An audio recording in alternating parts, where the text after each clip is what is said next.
1/1/2, 2/2/5 এবং 3/3/7 মধ্যে বৃহত্তম ও ক্ষুদ্রতম সংখ্যা কোনগুলি? তাহলে আমরা উত্তর লিখি। এখানে এগুলো হচ্ছে জটিল ভগ্নাংশ। তাহলে এইটা হচ্ছে লব আর এই 1/2 হচ্ছে হর। তাহলে এটা মানে তো ভাগ। তাহলে আমরা ভাগকে গুণ চিহ্ন করে পরের ভগ্নাংশটা উল্টে দেবো। তাহলে এটা আসলে হয়ে গেল 2। তার মানে এটা বলতে 2কে বোঝায়। এরপর আছে 2/2/5। একই রকমভাবে হিসেব করব।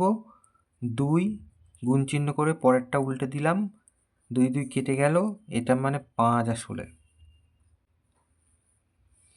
তারপরে আছে 3/3/7।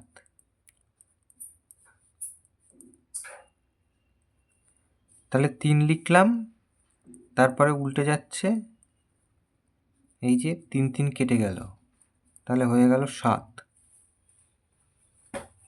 তার মানে এটা বলতে 7কে বোঝায়। তাহলে এবার পরিষ্কার আমরা বুঝতে পারছি বৃহত্তম কে আর ক্ষুদ্রতম কে। তাহলে অতএব হচ্ছে বৃহত্তম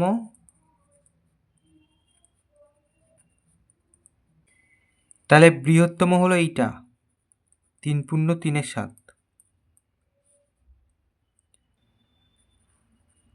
আর ক্ষুদ্রতম হলো এইটা 1×1/2। তাহলে এটা উত্তর।